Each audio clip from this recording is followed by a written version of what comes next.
Rajasthan eligibility examination for teacher REET 2024 में आपका स्वागत है।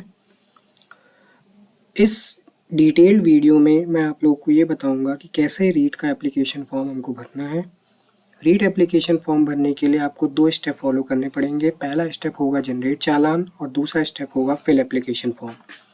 जनरेट चालान करने के लिए सबसे पहले आपको जनरेट चालान वाले बटन पर क्लिक करना है। जब आप इस पेज पर आएंगे तो यहाँ पे आपको 3 ऑप्शन दिखेंगे, level 1, level 2 and level both. Level 1 पे जब आप क्लिक करते हैं तो आपको एक निर्देश मिलता है। निर्देशों को ध्यानपूर्वक पढ़ने के बाद मैं पुष्टि करता हूँ कि मेरे पास चयनित स्तर के लिए आवश्यक शैक्षिक योग्यताएं हैं।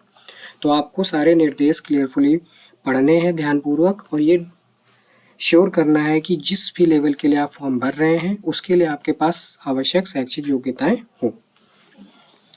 अब इसके बाद जब हम इसको ओके करते हैं तो हमारे पास ये फॉर्म खुल के आता है। इस फॉर्म में आपको एक चीज़ नज़र आ रही होगी, 550 रुपये फ़ीस। फॉर्म लेवल 1, लेवल 2 के लिए 550, लेकिन लेवल 3 के लिए आपको 750 रुपये की फ़ीस जमा करनी है। इस फॉर्म को भरने के लिए आपको सभी डिटेल्स जो भी आप भरेंगे, एप्लीकेंट का name, father's name, mother's name, date of birth या ईमेल, ऊपर की जो भी डिटेल्स हैं DOB तक, वो आपको आपके 10th की मार्कशीट के अकॉर्डिंग ही भरनी होगी। इसमें सबसे पहले हम एक काम करते हैं, फॉर्म भरते हैं test father, test mother. Date of birth मैं सेलेक्ट कर लेता हूँ 1 जनवरी,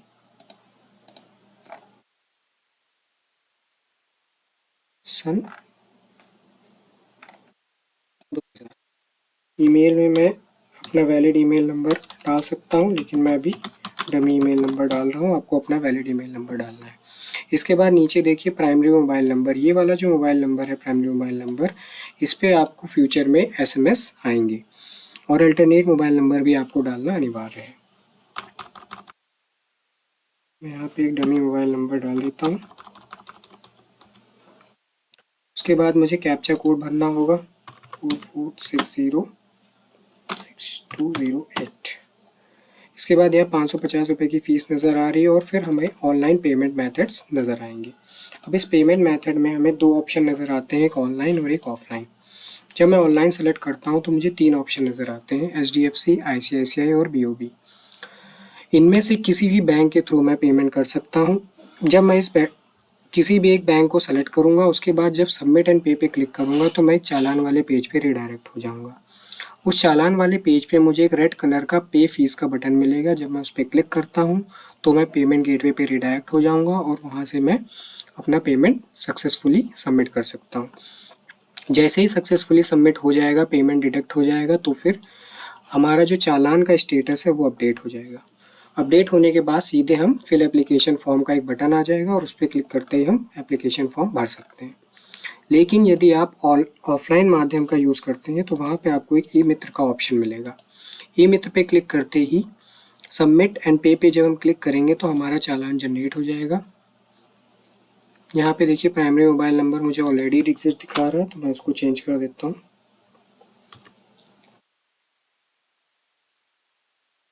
जैसे मैंने सबमिट किया, जनरेट चालान सक्सेसफुली दिखाने लगा। ठीक, अब यहाँ पे आपको एक पेज दिख रहा है जिसमें आपको 3 कॉपीज़ दिख रही हैं, bank copy, candidate copy and candidate copy 2।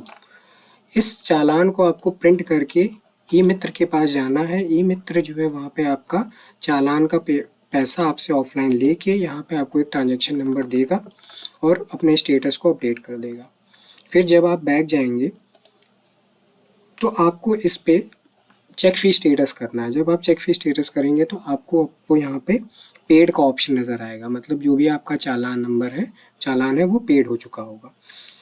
अगर आपका चालान पेड नहीं होता है तो आपको क्या करना है, ई मित्रा वेरीफाई अपडेट पेमेंट पे स्टेटस पे क्लिक करना है और यहाँ पे जो भी ट्रांजेक्शन नंबर ई मित्रा ने आपको दिया हुआ है आपके चालान की कैंडिडेट कॉपी के ऊपर, वो आपको यहाँ पे डाल के अपना पेमेंट वेरीफाई करा लेना है।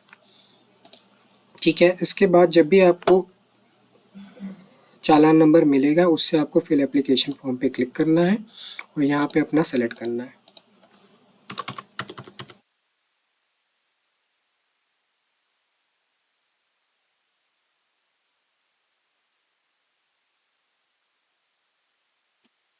यहाँ पे मैं मदर्स नेम डालता हूँ जो मैंने डाला था। डेट ऑफ बर्थ में मैंने डाला था 1 जनवरी एंड 2000 और मैं यहाँ पे कैप्चा सेलेक्ट कर लेता हूँ 704679। इस पर क्लिक करते ही मैं एप्लीकेशन फॉर्म पे रिडायरेक्ट हो जाऊंगा। एप्लीकेशन फॉर्म को भरने के लिए आपको 5 स्टेप फॉलो करने हैं। पर्सनल डिटेल भरनी है, एड्रेस भरनी है, qualification, preferences, upload image and duration, declaration. Personal information में कुछ इन्फॉर्मेशन जो ऊपर के आपको ब्लैक कलर में दिख रहे हैं ये नॉन एडिटेबल है। ये वो इन्फॉर्मेशन है जो आपने चालान भरते टाइम भरी थी। इसके बाद आपको कुछ डिटेल्स अंदर नीचे से भरनी स्टार्ट करनी है। सबसे पहले आपको जेंडर सेलेक्ट करना है। उसमें अगर यदि आप मेल सेलेक्ट करते हैं तो आपको मैरिड या अनमैरिड 2 ऑप्शन मिलेंगे। यदि आप फीमेल सेलेक्ट करते हैं तो आपको मैरिड, अनमैरिड, डिवोर्सी या विडो का ऑप्शन मिलेगा। मैरिड और विडो के केस में आपको हस्बैंड नेम डालना मैंडेटरी है और किसी हस्बैंड नेम नहीं मांगेगा आपसे। आधार नंबर आप डाल सकते हैं। कैटेगरी में आपको बहुत सारे ऑप्शन मिलेंगे, general, economic, EWS, ST, SC, जो भी आपकी मेजर कैटेगरीज होती हैं। यहाँ पे मैं ST कैटेगरी सेलेक्ट कर लेता हूँ। ST कैटेगरी में यहाँ पे इसलिए सेलेक्ट कर रहा हूँ क्योंकि ST के बेस पे मुझे कुछ और फील्ड्स होती हैं जो मैंडेटरी भरनी होती हैं, वो अभी हम आगे देखेंगे। इसके बाद आपको धर्म सेलेक्ट करना है। रिलीजन हिंदू, मुस्लिम जो भी आप हैं उसको आप सेलेक्ट करेंगे। उसके बाद भूतपूर्व सैनिक, यस या नो आपको भरना मैंडेटरी है। नो भर दीजिए, कोई दिक्कत नहीं है। क्या आप दिव्यांगजन हैं, यस या नो। इसमें आपने यदि यस सेलेक्ट किया तो फिर आपको इसका टाइप भी सेलेक्ट करना होगा। यदि आप नो सेलेक्ट करते हैं तो आपको कुछ भी सेलेक्ट करने की आवश्यकता नहीं है।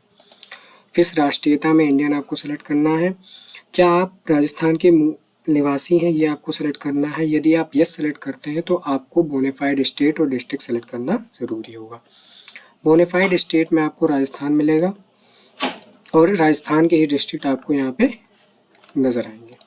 ठीक, यदि आप यहाँ पे मूल निवासी में नो सेलेक्ट करते हैं तो फिर आपको बोनेफाइड स्टेट सारे स्टेट नज़र आएंगे और सारे स्टेट के उसके करस्पॉन्डिंग आपको डिस्ट्रिक्ट नज़र आएंगे।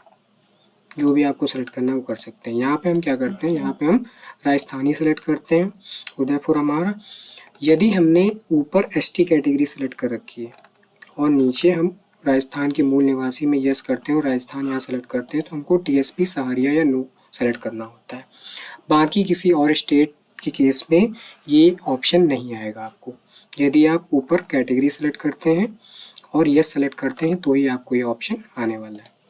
हमने TSP सेलेक्ट किया, TSP के अकॉर्डिंग जो हमने डिस्ट्रिक्ट सेलेक्ट किया था ये मूल निवासी जिला और अनुसूचित जिला दोनों सेम होने चाहिए। और इसकी हमने तहसील सेलेक्ट की और इसका हमने गाँव सेलेक्ट कर लिया। आइडेंटिफिकेशन मार्क आपको डालना आवश्यक है। जो भी आपका आइडेंटिफिकेशन मार्क है वो आप यहाँ पे डालेंगे। SSO ID आपको डालनी ज़रूरी है। अगर आप राजस्थान डिस्ट्रिक्ट के हैं तो ये आपको मैंडेटरी है, किसी और डिस्ट्रिक्ट के बच्चे के लिए ये डालना आवश्यक नहीं है। राजस्थान के बच्चों को सबसे पहले SSO ID जनरेट करनी है, उसके बाद यहाँ पे एंटर करना है। इसके बाद हम नेक्स्ट आ जाते हैं। नेक्स्ट आने पे आपको फुल करस्पॉन्डेंस एड्रेस डालना है जिसमें ये सब वैल्यूज़ यूज़ ना हुई हों। आप अपना करस्पॉन्डेंस एड्रेस डालेंगे, डाकघर वगैरह डालेंगे। स्टेट आप जिस स्टेट से बिलोंग करते हैं वो डालेंगे। पिन कोड आपको जो डालना है वो डाल दीजिए, 6 डिजिट का जो भी आपका है। उसके बाद जब नेक्स्ट करते हैं तो फिर आपको एकेडमिक क्वालिफिकेशन डालनी है और प्रेफरेंसेस डालनी है। प्रेफरेंसेस मतलब वो डिस्ट्रिक्ट जहाँ पे आप एग्ज़ाम देना चाहते हैं राजस्थान के अंदर। तो यहाँ पे मैंने 2 सेलेक्ट कर लिए हैं। इसके बाद लैंग्वेजेस, आपकी प्रेफरेंस लैंग्वेज हिंदी या इंग्लिश, संस्कृत, उर्दू, सिंधी, पंजाबी, जो भी आपको डालना है वो आप सेलेक्ट कर सकते हैं। अब यहाँ पे क्वालिफिकेशन डिटेल है, इसमें हमें क्या करना है, चूँकि ये लेवल 1 का फॉर्म है तो यहाँ पे आपको सेकेंडरी में आपने जो सेलेक्ट किया है वो सेलेक्ट करना है। सीनियर सेकेंडरी में आपने जो डिस्ट्रिक्ट ले रखा है वो सेलेक्ट करना है। यहाँ पे आपने क्या किया, ईयर मान लीजिए 2018 डाल दिया मैंने, यहाँ पे मैंने 500 डाल दिया, यहाँ पे मैंने 400 डाल दिया, फिर यहाँ पे 200, 2020, 400 मान लीजिए, 300। Senior secondary and secondary level 1 के लिए मैंडेटरी है। BSTC भी लेवल 1 के लिए होना चाहिए। अगर आपके पास ग्रेजुएशन है, पोस्ट ग्रेजुएशन है तो भी आप इसको डाल सकते हैं। BSTC जब हम सेलेक्ट करते हैं इसमें हमको बहुत सारे ऑप्शंस मिलते हैं, इसमें से जो भी आपने किया है वो सेलेक्ट कर सकते हैं। यदि आपके पास ये चीज़ नहीं है तो आप अदर का ऑप्शन सेलेक्ट करके अदर कोर्स का नाम भी डाल सकते हैं। इसी तरीके से यूनिवर्सिटी में भी आपको अदर का ऑप्शन मिल जाएगा। फिर यहाँ पे मैंने मान लीजिए 2024 डाल दिया, पूर्णांक मैंने डाल दिए 600, प्राप्तांक मैंने डाल दिए 500, तो यहाँ पे मेरे मार्क्स आ गए। यदि आप BSTC अभी पढ़ रहे हैं, अपीयरिंग स्टेट में हैं, तो आप अपीयरिंग पे क्लिक करेंगे और जैसे ही आप अपीयरिंग पे क्लिक करेंगे आपसे ये सारी इन्फॉर्मेशन नहीं मांगी जाएंगी और यहाँ पे आपको रोल नंबर डालना होगा जहाँ पे आप अपीयरिंग है उस वहाँ का, और आपको ये सेलेक्ट करना है कि आप किस ईयर में अपीयरिंग है, तो आपने फर्स्ट ईयर मान लीजिए सेलेक्ट कर लिया। इसके बाद जब हम नेक्स्ट करते हैं तो हमारी ये सारी इन्फॉर्मेशन सेव हो जाएगी। फिर हमें अपलोड करने होंगे फ़ोटो, सिग्नेचर, आधार का फ्रंट और मार्कशीट। फ़ोटो मैं यहाँ से सेलेक्ट कर लूँगा, सिग्नेचर सेलेक्ट कर लूँगा, आधार का फ्रंट मुझे सेलेक्ट करना है और मुझे सेलेक्ट करना है सर्टिफिकेट। अब ये चारों चीज़ें जो सेलेक्ट की हैं इसमें मेरी जो KBs हैं 20 to 50 KBs photo and signature होनी चाहिए और 50 to 100 KBs आधार फ्रंट और मार्कशीट होनी चाहिए और सारी की सारी .jpg फॉर्मेट में ही होनी चाहिए। अब मैं इसको नेक्स्ट करता हूँ तो ये सारी चीज़ें मेरी अपलोड हो जाएंगी। अपलोड होने के बाद यहाँ पे आपको डिक्लेरेशन घोषणा पत्र मिलेगा जिसको आपको बहुत सावधानीपूर्वक पढ़ना है और उसके बाद टिक मार्क कर देना है। टिक मार्क करने के बाद आपको क्या करना है, यहाँ पे प्रीवियस का भी बटन आएगा जहाँ से आप फोटो वाले पेज पे जा सकते हैं और कन्फर्म एंड प्रीव्यू का पेज आएगा। जैसे ही आप कन्फर्म एंड प्रीव्यू के पेज पे क्लिक करते हैं आप प्रीव्यू वाले पेज पे रिडायरेक्ट हो जाएंगे। यहाँ पे एक कन्फर्मेशन बॉक्स आता है, इस पर आप पढ़ेंगे कि आपको कहाँ पे रिडायरेक्ट कर दिया है, preview page where you can verify the information and submit the application form and confirm and preview page. Yes करते ही आप प्रीव्यू वाले पेज पे रिडायरेक्ट हो जाएंगे। यहाँ पे देखिए प्रीव्यू वाला फॉर्म है, यहाँ पे वो सारी इन्फॉर्मेशन होंगी जो आपने अभी प्रीवियस स्टेप्स में भरी हैं। इनको आपको बहुत ध्यान से पढ़ना है, देखना है, कोई भी स्पेलिंग मिस्टेक ना हो, कोई इन्फॉर्मेशन आपने गलत तो नहीं भरी है। यदि आप वेरीफाई कर लेते हैं कि सब कुछ आपने सही भरा है तो आप वापस से क्या करना है, आपको कंफर्म कर देना है। और यदि आपको कुछ चीज़ गलत लगती है तो आप एडिट पे क्लिक करेंगे, आप पर्सनल डिटेल पे आप रिडायरेक्ट हो जाएंगे, वहाँ से आप वापस से सारी चीज़ें स्टेप फॉलो करके आप यहाँ पे आ सकते हैं। सब कुछ सही होने के बाद जब आप कंफर्म पे क्लिक करेंगे तो आप सीधे पहुँच जाएंगे हमारे यहाँ पे। कंफर्म पे क्लिक करने के लिए भी आपको फिर से जो है टिक मार्क करना होगा। एक बार फिर से